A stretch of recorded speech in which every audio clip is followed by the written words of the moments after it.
You don't think satellites are real? Jesus Christ. Eric.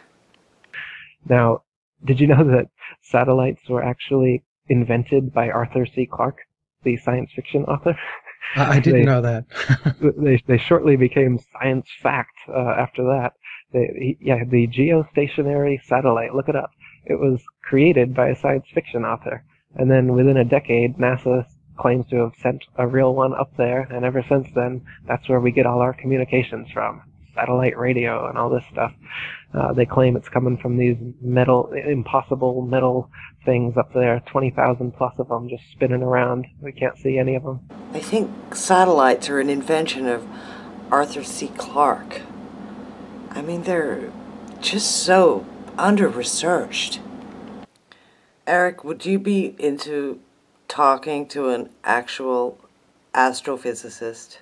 Like an actual scientist? Like, what would you do if Neil De Grasse Tyson was here? You gotta be honest with me. Would you put these same arguments, or would you listen to him? Like, if he told you some shit that actually made sense? Or would you just think he's just getting paid off by the round earth society?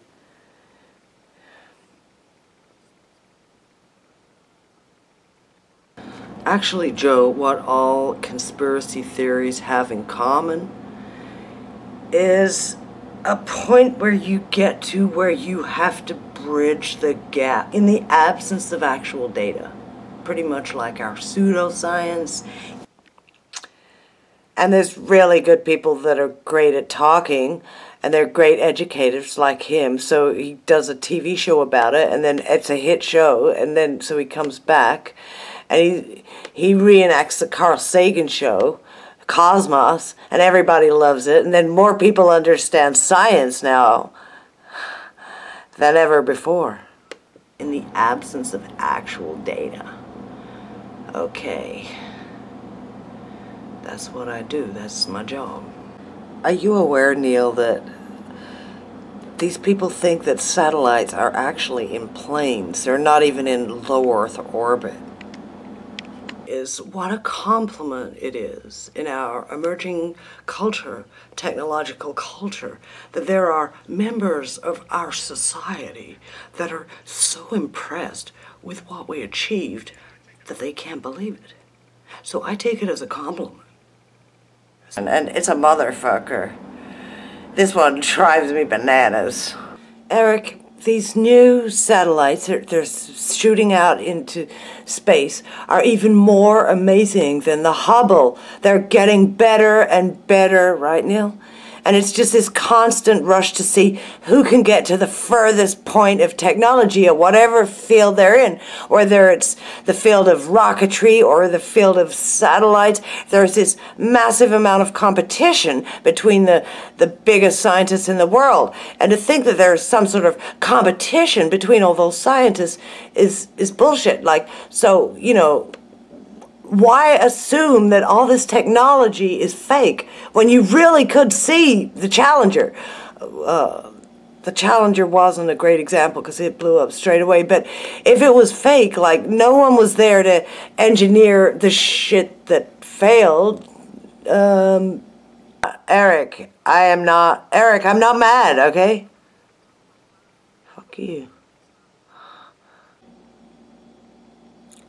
By the way, it's not true that all the Challenger astronauts are still alive. Right, Neil? No, that is not true. Okay? You've heard that here first. Yeah. Thanks, Neil. You know, you don't look into what the scientists say. You just automatically dismiss them all as corrupt. And you only listen to YouTube people. Eric, do you even know that the space station goes up and, you know, the space shuttle goes up and they use it to work on satellites? They dock with the space station, right, Neil? Yeah.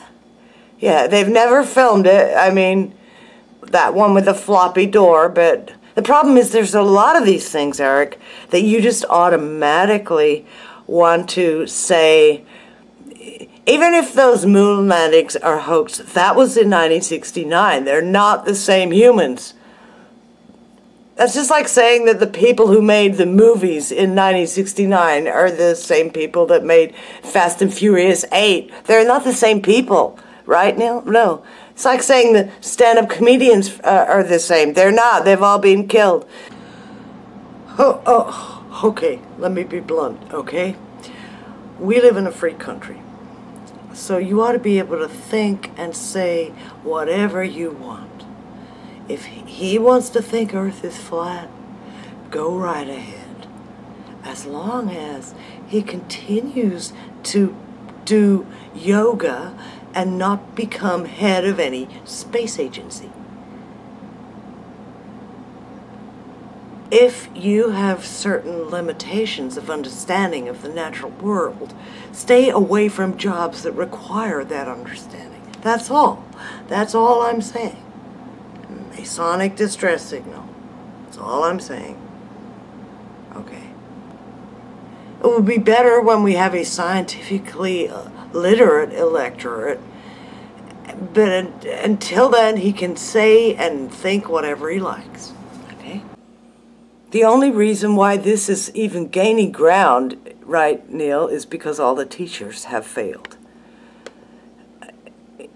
Nobody learns astrophysics properly off Neil.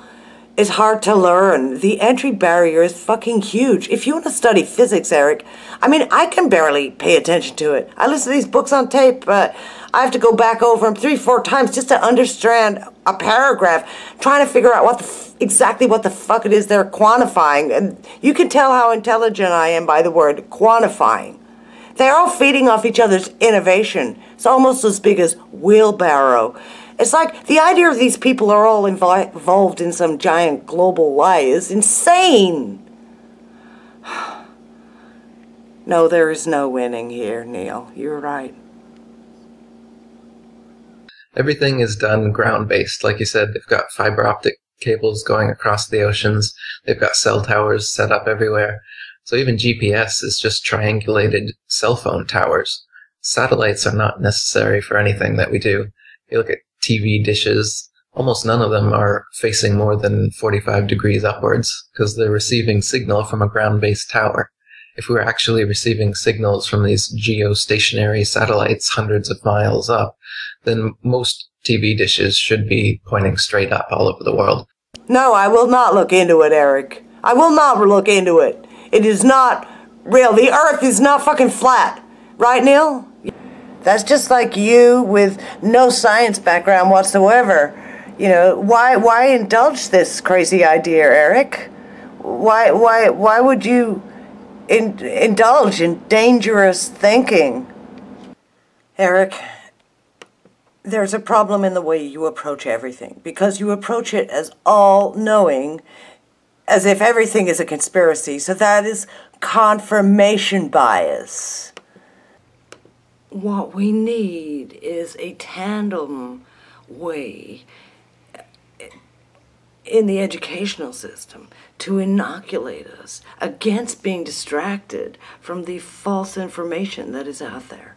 This should be a fundamental part of what it is to be educated.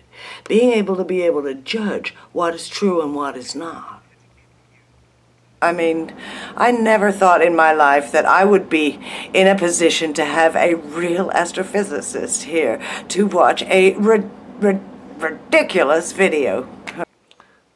Like, seriously, like, come on, Neil, some of the science has to be real, right, Neil? Like direct TV from satellites, right? Global positioning system. I gotta tell you, the government lies all the time. It's not the government. It's not the government. It's scientists. Neil. The government has to lie as well as 10,000 scientists and engineers. I mean, just think about it. Just think about it, Joe. You think you're gonna keep a secret for 10,000 scientists and engineers for 40 years? That's not how humans behave. Who was it? Lemony Snicket, who said the only The only way you can keep a secret between two people is if one of them is dead.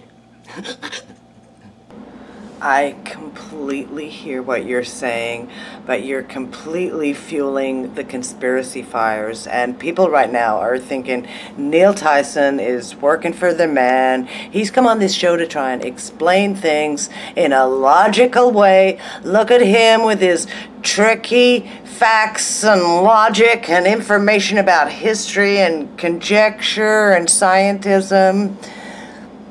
I can see what you're saying, but I could still see room for fuckery. God damn, this is a motherfucker of a podcast. I worry about you, Eric. I really do. Claimed that satellites existed. They already had advanced communication radio technologies spanning most of the Earth, with LoRaN and other military technologies, as well as ham radio and whatnot.